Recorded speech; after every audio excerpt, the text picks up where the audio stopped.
a grabar, ¿sí? Ya que es importante que se tenga registrado pues las clases debido a que si tienen problemas de conectividad, pues esperemos que tengamos al menos la información de los videos. Sin embargo, pues es importante que ustedes asistan a las clases en línea y bueno, también ahorita les voy a pasar un enlace para que registren su asistencia. Nada más que yo les voy a decir en qué momento van a registrarla. ¿Sí, chicos, todos? ¿De acuerdo? Sí, profesora. Sí, profesora. Sí, profe. Y vamos a hablar un poco vamos a empezar hablando y definiendo qué es biofarmacia. Para eso nosotros vamos a tener que hablar un poco de la farmacia galeánica clásica. ¿Se acuerdan de qué es la farmacia galeánica? ¿Alguien? Esto ya se lo han de haber platicado por ahí. Pues no es la que se encarga de la producción de las formas farmacéuticas. Sí, vamos a empezar un poco con de historia. Les decía que la biofarmacia tiene origen en la farmacia galeánica clásica. Como sabemos, pues el ser humano siempre ha intentado curar las enfermedades mediante algún remedio. En la antigüedad todo farmacéutico era galeánico y su labor era considerado como una ciencia básicamente tecnológica. Un farmacéutico galeánico se basaba o su principal objetivo era la preparación de medicamentos perfectos y estables y una vez dentro del organismo pues nadie cuestionaba qué pasaba, ¿sí? Por lo tanto la farmacia galeánica es una de las ciencias farmacéuticas que se encarga de la transformación de medicamentos y principios activos, la transformación de principios activos en medicamentos con y esta transformación va a transformar, lo que se va a hacer es desarrollar una forma farmacéutica determinada. Y bueno, esta forma farmacéutica pues va a permitir una fácil administración y asegurarse que se proporcione una adecuada respuesta farmacológica. Entonces, hoy en día, la etapa de transformación pues debe de cumplir y respetar las normas de producción y calidad establecidas por la farmacopea mexicana. La farmacia galeánica ha evolucionado a lo largo de los tiempos. La necesidad de que dichas sustancias o principios activos se les dotara de una forma farmacéutica que permitiera su administración en una cantidad conocida, controlada y por la vía más adecuada y que sea administración sea segura y eficaz y además que nuestro fármaco se mantenga estable, pues dio origen al desarrollo de formas farmacéuticas que aseguran las condiciones. ¿Qué pasó? Disculpe la interrupción. ¿Está presentando porque no se ve la presentación? Ay, ¿por qué no me dijeron, chicos? Ok, ahí está. ¿Ahora sí ya? Sí, gracias. Sí, gracias. Entonces, ¿qué pasó? Entonces le decía que la farmacia galeánica tuvo desarrollos, hubo una revolución tecnológica debido a los cambios que se necesitaban y a los requisitos de tener un medicamentos estables, seguros y eficaces, pues cada vez se empezó a dar más importancia en el desarrollo de formas farmacéuticas. Por ejemplo, la cápsula de gelatina blanda se propuso en 1833 y la de gelatina dura en 1846. Es decir, y los comprimidos fue a finales del siglo XIX. Entonces, poco a poco se fue desarrollando esta ciencia. Y bueno, gracias a la revolución tecnológica del siglo XX, pues comenzaron a surgir nuevas formas farmacéuticas en función del nuevo conocimiento que generó la farmacodinámica y la farmacocinética, ¿sí? Entonces, esto permitió pues el seguimiento, ¿sí?, de fármaco una vez que ya ingresa al organismo, cosa que les decía que al inicio del desarrollo de esta ciencia pues solamente se encargaban de transformar los principios activos a una forma que nos permitiera administrar fácilmente. Y ya una vez dentro del organismo, pues ya nadie preguntaba qué pasaba. Pero también empezaron a presentarse o describir problemas en la clínica, que dio pie a estudios que descubrieron algunos factores que pueden modificar la respuesta terapéutica asociada con las características fisicoquímicas del fármaco y medicamento. Por ejemplo, se descubrió que el clorafenicol presentaba distintos efectos terapéuticos debido a sus formas cristalinas. Y existió reportes de eventos adversos e intoxicaciones, ¿sí?, debido a esto. Está la fenitoína, que este es un fármaco que se reportó intoxicaciones y eventos adversos debido no al fármaco en sí, sino al cambio de los aditivos de la forma farmacéutica. Se vio que la biodisponibilidad se modificaba cuando había un cambio de lactosa, cuando hubo el cambio de lactosa como excipiente. O en Estados Unidos se observó que diversos genéricos de digoxina presentaban diferentes efectos terapéuticos y al hacer la investigación se encontró que esto se debía a los diferentes tamaños de partículas que cada uno de los medicamentos tenía. Entonces empezaron a haber factores, ¿sí?, que pueden modificar el efecto terapéutico. Por lo que en conclusión, estos problemas nos permitieron observar o nos permitieron llegar a entender que existen factores ajenos al principio activo que van a modificar o van a tener, van a provocar que se presenten efectos tóxicos o que no se presente el efecto terapéutico. Por lo tanto, se empezó a conceptualizar de que es necesario estudiar el sistema fármaco, forma farmacéutica y organismo. ¿Tienen alguna duda hasta aquí?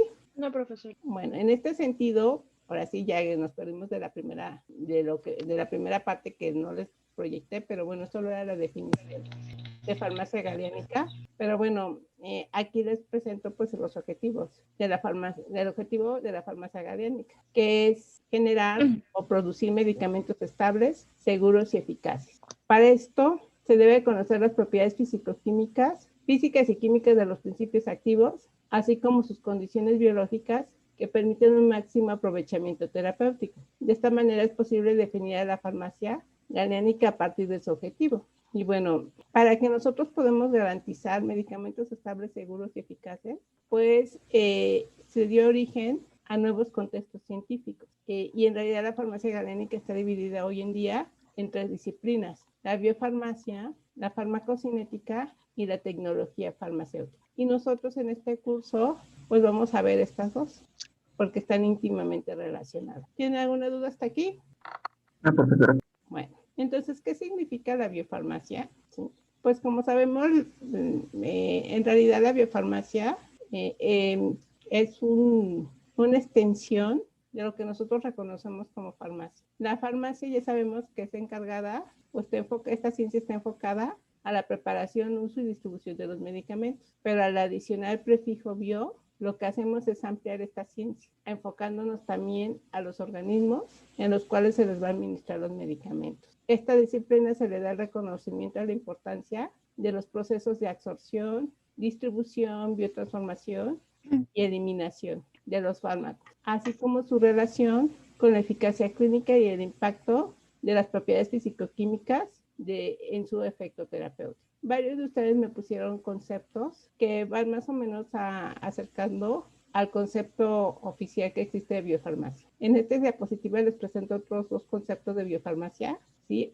Aquí están ambos autores y al final de la presentación están las referencias si quieren consultarlas. Por ejemplo, Dabur y Dipper indican que la biofarmacia estudia la influencia de la formulación y la técnica de elaboración de un medicamento sobre su actividad terapéutica. Por otra parte, Serger y Yu comentan que la biofarmacia examina la interrelación de sus propiedades físico-químicas del fármaco, la forma de dosificación en la que se administra, la vía de administración, y esto todo va a verse reflejado en la velocidad y el alcance de la absorción sistémica del fármaco. Cuando hablamos de velocidad y alcance de la absorción sistémica del fármaco, en realidad estamos refiriéndonos a la biodisponibilidad. Vemos que ambos autores coinciden que la biofarmacia estudia el tránsito y modificaciones in vivo del principio activo, es decir, los procesos de liberación, absorción, distribución, biotransformación y expresión, y su respuesta en función de la forma farmacéutica, vía y excipientes que forman su composición, por lo que se va a encargar de estudiar, les decía, la biodisponibilidad de los fármacos en sus diferentes formas farmacéuticas y las interacciones entre el fármaco, forma farmacéutica y sustrato biológico u organismo, que es el primer concepto que vimos en la diapositiva anterior. Entonces, enfatizando, nosotros en esta materia vamos a ver que la biofarmacia va a estudiar la relación entre las propiedades físico-químicas del principio activo, la respuesta biológica y la forma farmacéutica, la forma de dosificación. ¿Tienen alguna duda hasta aquí? No, profesora. Bueno, como habíamos mencionado, la biofarmacia involucra el sistema LabNet, que ya lo vieron ustedes han de haber visto en farmacología, ¿no? ¿Sí vieron ese sistema? En farmacología. Sí, LabNet. Bueno, ¿qué quiere decir? Que incluye tanto el proceso de liberación como la absorción, la distribución, la biotransformación, que está aquí, y la expresión de los principios activos, así como su efecto farmacológico. Sabemos que una vez que el fármaco se libera y se produce el proceso de disolución, pues este se puede absorber y llegar a circulación sistémica. De circulación sistémica se puede traslocar a los diferentes tejidos o puede sufrir procesos de expresión, quiere decir que el fármaco se elimine de forma inalterada, o procesos de biotransformación. Dependiendo de los niveles plasmáticos y las concentraciones que llegan a los tejidos, pues nosotros vamos a tener un efecto farmacológico y clínico. Entonces, por eso les decía que es muy importante entender que, bueno, nosotros no vamos a medir directamente el efecto farmacológico, sino vamos a ver la biodisponibilidad y de ahí nosotros podemos, de acuerdo a este diagrama, pues predecir cómo va a ser ese efecto farmacológico. En resumen, la administración de un medicamento trae como consecuencia una respuesta. Esta respuesta puede ser un efecto terapéutico o un efecto no deseado o tóxico. La incidencia entre estos, ya sea la incidencia entre el efecto terapéutico y el efecto no deseado o tóxico, nos van a establecer o permitir establecer la relación riesgo-beneficio, en donde se va a asegurar que el medicamento tenga una eficiencia y seguridad y beneficio para el consumidor con un mínimo de riesgos, que es decir, que se tenga un mínimo de efectos no deseados o tóxicos. Es importante aclarar que tras la administración de un medicamento, pues nosotros esperamos que se observe una actividad terapéutica. Sin embargo, es muy importante que identifiquen las fases subsecuentes para que la actividad terapéutica ocurra, ¿sí? Administramos el medicamento, decíamos, esperamos la actividad terapéutica. Sin embargo, para que se dé eso, tiene que pasar una serie de fases en donde tenemos la fase biofarmacéutica, que es lo que vamos a estudiar esta primera parte del curso, ¿sí? Que va a depender principalmente de la formulación, el fármaco y la vía de administración. Esto nos va a permitir modular la respuesta terapéutica. Después de la fase biofarmacéutica viene la fase farmacocinética y la fase farmacodinámica. Y así tenemos nuestra actividad terapéutica. Estas fases, tanto la farmacocinética como la farmacodinámica, pues depende principalmente de las características del fármaco y de las características del individuo, ¿sí? Que va a recibir el fármaco. ¿Tienen alguna duda o comentario hasta aquí? No, profesora. No, profe. Bueno. No, profesor. Vamos a tener una actividad sincrónica que en el Classroom se les va a publicar un video. Este video ustedes lo van a ver, pero antes de hacer el video, van a empezar haciendo un cuadro SQA. ¿Saben qué es un cuadro SQA? No, profesora. Profe. No. Bueno, también en la clase en el laboratorio de biofarmacia, les van a pedir hacer un cuadro SQA. Entonces, siempre llegamos a esta clase y resulta que no saben hacerlo y no nos lo dicen. Entonces, yo me di a la tarea de buscar un video corto para que les explique qué es un cuadro SQA y así no tengamos problemas a la hora de evaluar. Entonces, se los voy a poner.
Entonces, Profesora, no sé si yo yo escucho escucho, lejos. pero le escucho muy bajito. Muy No, bajo. se sigue Muy escuchando bajito. bajito. profe.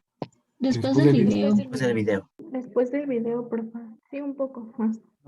Sí se escucha, pero muy lejos, profesora. Se le escucha un poquito mejor. ¿ya me escuchan ahora? Sí, Sí, profesora. Ya, profe. Profesora, Ah, es que cambié de... se vuelve a escuchar lejos. Es que cambié de micrófono. Se cambió de micrófono automáticamente. Ya me escucharon ahora sí, ¿verdad? Sí, ahora profesora. Sí, profesora. Bueno, les decía que van a hacer el cuadro SQA con respecto a lo que es biofarmacia, a lo que ya saben, van a iniciar su cuadro SQA. Después, ¿qué aprendieron? ¿Sí? Una vez que ya vieron el video. ¿Tienen alguna duda o comentario? Es para Disculpa, no te entendí. que si lo vamos a entregar en Classroom. Y en Classroom, ahorita a las 11 creo que ya se publicó esa tarea. No, se ha publicado la presentación, pero acabando se va a publicar el video, ¿sí? Y la tarea. A las 12 se publica. ¿Tiene alguna duda o comentario hasta aquí? No, profesora. Muy bien. Entonces, hay que revisar el primer video sobre la parte de introducción de biofarmacia. Vamos a continuar un poco hablando de la fase biofarmacéutica, que esta consiste en la relación entre las propiedades físico-químicas de un fármaco con su forma de dosificación y la respuesta farmacológica que se observa después de la administración del medicamento, ¿sí? Entonces, esa fase biofarmacéutica comprende todos los procesos, ¿sí? Que van desde la administración de un medicamento y la absorción del principio activo. ¿De qué va a depender? Pues de la forma farmacéutica y la vía de administración. Y la fase biofarmacéutica es la primera etapa, el primer paso para modular la actividad terapéutica. Muy importante que tengamos claros esta fase, porque les decía que es lo primero que vamos a ver en la unidad 1 y en la unidad 2, 3. La etapa biofarmacéutica se presenta en esta figura. Considerando, por ejemplo, un fármaco oral, un sólido oral, ¿cuál es el primer paso que debe de suceder? ¿Qué es lo primero que debe de haber, chicos? Ustedes ya lo vieron en clases pasadas, en tecnología, creo, ¿qué es lo primero que debe pasar cuando administramos un fármaco sólido? ¿Debe haber una liberación, Eso. profesora? ¿Sí? El primer paso es la liberación. Posterior a la liberación, ¿qué pasa? Pues viene la etapa de disolución y posteriormente viene la absorción. Vamos a ver muy brevemente estas tres etapas porque ya después lo vamos a ver con más detalle en la unidad 3. Y bueno, ¿qué es la liberación, chicos? ¿El paso de la forma farmacéutica al tracto? No. Es cuando se tiene el desprendimiento del principio activo ya en el organismo. No, en la zona de administración, en la parte de administración. Acuérdense que cuando administramos un fármaco, se administra la forma farmacéutica. La forma farmacéutica es como un vehículo, ¿no? Que conlleva y que nos va a permitir facilitar la administración. Pero para que el fármaco se absorba, pues se tiene que separar de la forma farmacéutica, de los excipientes. Es la separación del principio activo de la forma farmacéutica, ¿sí? ¿Sí me entienden? Porque pues la tableta completa pues no se va a absorber y tiene que haber una separación. Esta separación va a depender del medio biológico y las condiciones mecánicas del lugar de administración, ¿sí? La finalidad es que se obtenga una dispersión del fármaco en estado sólido en el medio acuoso del lugar de administración, ¿sí? Entonces es muy importante que tengan claro qué es la liberación, ¿sí? Sin embargo, por ejemplo, ustedes lo vieron en tecnología, porque hay factores que pueden modificar la velocidad de liberación. Una de ellas es la técnica de elaboración. Algunas formas farmacéuticas, la técnica de elaboración no representa relevancia en la liberación, pero sí es de vital importancia para los sólidos orales. Este es determinante. Y en la siguiente diapositiva les presento así muy sencillo una forma, un factor que modifica, bueno, los tipos, dependiendo de la forma farmacéutica, cómo va a ser la liberación de esa forma farmacéutica en función de su velocidad. Y, por ejemplo, las trajeas, que es un tipo de forma farmacéutica, que tienen recubrimiento, que tienen una dureza mayor y por lo tanto su velocidad de liberación va a ser menor en comparación con el resto de las formas farmacéuticas. Por ejemplo, va a ser más rápido la velocidad de liberación de una cápsula de gelatina dura comparada con el resqueal, ¿sí? Por ejemplo, los polvos, ¿sí? Que prácticamente pues no tienen, estos tienen una velocidad de liberación más rápida que las cápsulas, ¿sí? En cambio, por ejemplo, las soluciones acuosas, pues prácticamente pues ya están separadas, o bueno, no están así como, ya están más casi para absorberse, ¿no? Entonces aquí vemos diferentes factores que pueden modificar, que van a afectar, bueno, principalmente un factor muy importante en la liberación es la forma farmacéutica. Como les decía, la liberación es que el fármaco esté principalmente en los sólidos, es que el fármaco se separe de los excipientes, pero aún está en estado sólido. Entonces viene una segunda etapa que es muy importante y que nosotros vamos a estar estudiando en la tercera unidad, que es la disolución. ¿Alguien sabe cómo definimos la disolución? Y esto lo han de haber visto en física, ¿no? En físico. ¿Sí vieron el concepto de disolución? ¿Nadie? A ver, Claudia. ¿Sí me viste, Claudia? ¿Estás ahí? Claudia Alejandra, porque hay dos Claudias. Sí, estoy aquí, profesora. ¿Qué entiendes por disolución? Sería cuando el fármaco ya pues puede decirse que se disuelve ya en el cuerpo, pues sí, en el cuerpo, o puede ser en los jugos gástricos. Sí, acuérdense, en la zona de administración todavía no se, todavía no se absorbe, ¿no? Cuando dicen en el cuerpo, va a entender que ya se absorbió, ¿sí? Entonces, la disolución se define como el proceso en la cual una sustancia química se disuelve en un disolvente, como lo dijiste. En medios biológicos, la disolución se realiza siempre en un medio acuoso y suele ser un paso previo a la absorción sistémica, ¿sí?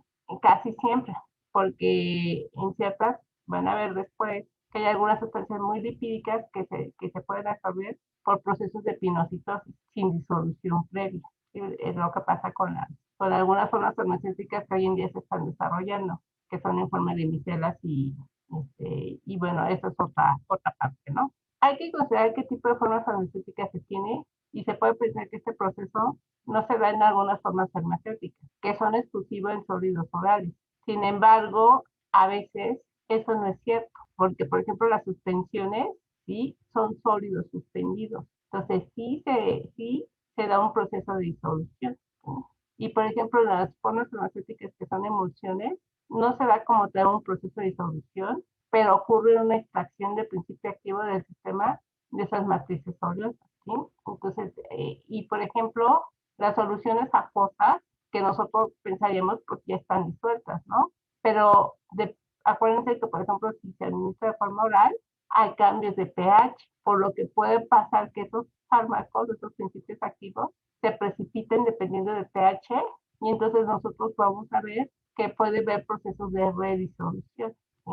Entonces, es decir, es un proceso complejo. En nuestro país se enfocan solo a hacer estudios de prueba de disolución y estudios de perfil de disolución en formas farmacéuticas sólidas, pero por ejemplo en FDA pues sí se le pide que se hagan en otras formas farmacéuticas que no sean sólidas, como suspensiones o emulsiones. Y por esto que les estoy diciendo, que en realidad sí se da el proceso de disolución, pero de forma diferente. Y bueno, este proceso de disolución, hay factores que van a modificar la velocidad de disolución. Y bueno, esos factores no los vamos a ver a tan detalle, ¿sí? Nada más muy superficiales, porque es algo que ya ustedes vamos a ver más a detalle en unidad 3.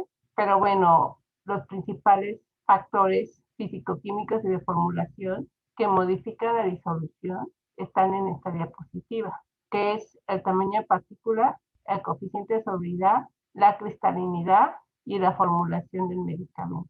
En el caso del tamaño de partícula, pues este va a afectar la superficie de la partícula afectando la velocidad de disolución. Acuérdense que para una misma cantidad, un menor tamaño de partícula dará lugar a un aumento en la superficie de contacto entre el fármaco disuelto y el medio de disolución. Y esto va a hacer que la disolución se vea favorecida, aumentando la velocidad de disolución. Inclusive cuando tenemos problemas de solubilidad, siempre se aumenta el tamaño de partículas.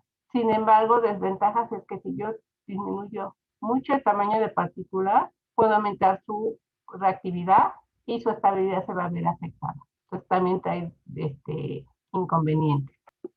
Tenemos el coeficiente de solubilidad, que el primer paso cuando nosotros vamos a, y lo han de haber visto en tecnología, a formular y conocer el coeficiente de solubilidad.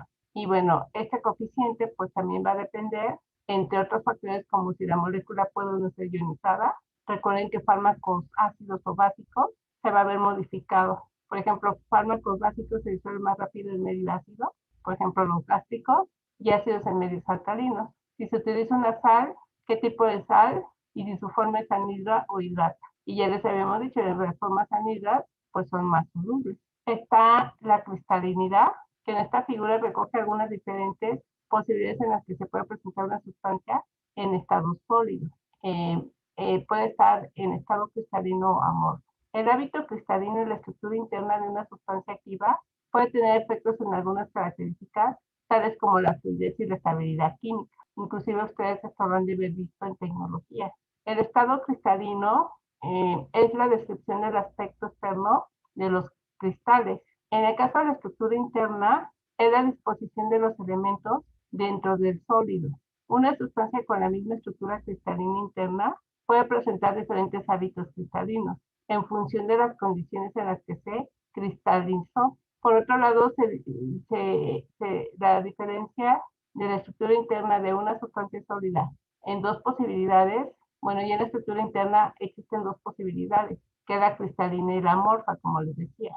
La estructura cristalina se repite a lo largo de las tres dimensiones del espacio, de la disposición de átomos, moléculas o iones. Y una sustancia amorfa no aparece esa ordenación. Recuerden que esto lo vieron en química, creo. Un principio activo, que un principio activo esté o no cristalizado, les decía, afecta la solubilidad y por lo tanto la velocidad de disolución.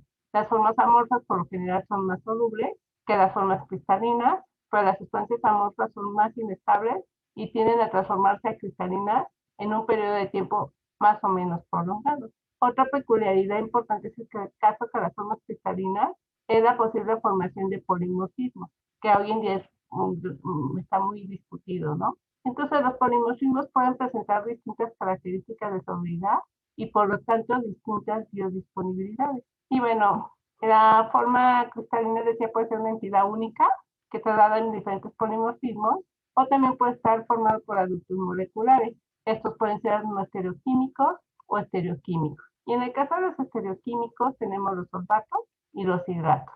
Y en particular los hidratos, ¿no?, son importantes porque su parámetro de solubilidad puede ser significativamente inferiores a los de la forma en la forma cristalina. Y bueno, y esto va a modificar la cantidad de fármaco absorbido, ¿sí? Y es muy importante incluir estos datos en la forma farmacéutica. Entonces, Profesora, sí. ¿hidratos como cuáles podrían ser, por ejemplo? ¿Qué es un hidrato? ¿Se acuerdan en química qué es un hidrato? ¿Alguien me puede ayudar? ¿Contiene agua en su estructura? Ajá, sí. Entonces, acuérdense que un hidrato es una sustancia química que contiene moléculas de agua en su composición, ¿sí? Ah, ok, sí, ya. Gracias. Sí, porque me quedé así como... Sí, ya recordé. Hay un solo tipo. Entonces, les decía, todo esto, cuando ustedes vieron esto en química, han de haber dicho, ¿y eso para qué yo no lo voy a usar? Pero ahorita lo van a ver, ¿no? Si todo esto va a modificar la solubilidad, pues va a afectar la disolución y por lo tanto va a afectar la biodisponibilidad. Y al afectar su biodisponibilidad, su efecto terapéutico también se va a ver modificado. ¿Ya entendieron la consecuencia de todo esto? Y si se acuerdan que vieron todo esto en tecnología, o lo revisaron, ¿no? Bueno, algo que también modifica la disolución son los factores de formulación. Por ejemplo, los aditivos o excipientes que se utilizan en la elaboración de la formulación, pues pueden afectar las propiedades de solubilidad del fármaco y por lo tanto también va a modificar las características de absorción y biodisponibilidad. Por ejemplo, si el fármaco es de naturaleza hidrofóbica, esto va a hacer que se dificulte el contacto entre el fármaco y el medio. O si es hidrofílica, se va a favorecer la interacción entre el sólido y los líquidos corporales, por lo que los excipientes pueden afectar la interacción entre el medio y los sólidos y modificando la disolución. ¿Tienen alguna duda hasta aquí? No, profesora. Bueno, vamos a hablar de la última etapa de la fase biofarmacéutica, que es la absorción. Y bueno, vamos a hablar así muy general. La absorción es la fase final de la fase biofarmacéutica e inicia la fase farmacocinética. y esta va a depender de las propiedades del principio activo y las etapas previas de la fase biofarmacéutica. Y bueno, la liberación y la disolución van a ser la limitante de la absorción, donde la mayoría pues contestó bien esa pregunta, ¿no? Y la velocidad con la que se da el proceso de absorción y su magnitud pues van a estar determinadas por estas etapas previas, ¿sí? Y bueno, más adelante vamos a ver, ¿sí?, que cómo la absorción se va a ver modificada por estas etapas. Vamos a ver más en particular en la unidad 3 y la unidad 4. ¿Tiene alguna duda hasta aquí? No, profesora. No, profesora. Voy a dejar de compartir. Ustedes llevaron una materia que era fisicoquímica. No, era farmacología y quimioterapia, ¿verdad? Sí. Sí. Sí. Bueno, ¿y se acuerdan de esa materia vieron farmacocinética? ¿Sí se acuerdan o no se acuerdan? Sí, profesora. En esa materia vieron farmacocinética desde el punto de vista cualitativo. Vieron cómo se daban, qué procesos se daban durante la absorción, la distribución, la biotransformación y la eliminación. Entonces, en biofarmacia no vamos a ver entienden esos procesos, pero también lo vamos a ver desde el punto de vista cuantitativo. Por lo que nosotros ahorita en las siguientes diapositivas que les iba a presentar y que vamos a seguir viendo, solo va a ser como, pues, mencionar muy general la farmacocinética y la farmacodinamia. ¿Alguien se acuerda qué es la farmacodinamia? Es el cómo interactúa el fármaco y el receptor. Las interacciones que hay entre estos dos.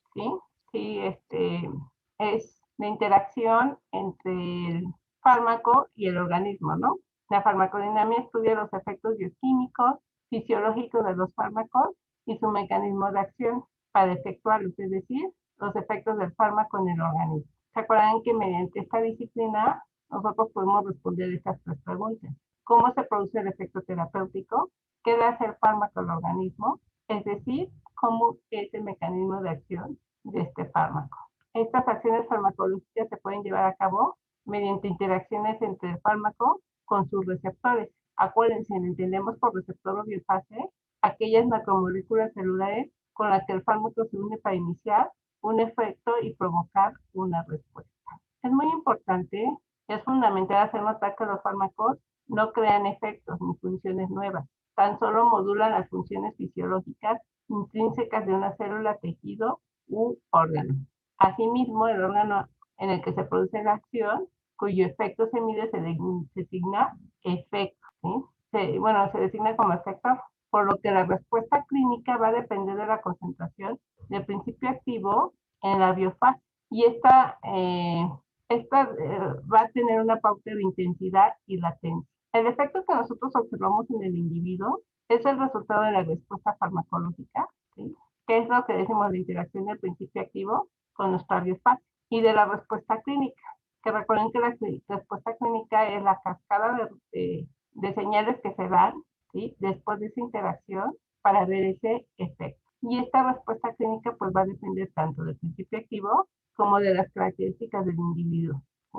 Entonces es muy importante que, bueno, nosotros entendemos que hay parámetros farmacodinámicos, hay que entender los parámetros farmacodinámicos que describen la evolución in vivo de un fármaco. Ya vimos que el efecto farmacológico va a depender de la concentración en la biofase, de la interacción del principio activo en el receptor, puede verse modificado por la competencia, ya sea con otros fármacos o con sustancias endógenas, va a depender del tipo de mecanismo de acción que tengamos, y también puede verse efecto de toxicidad.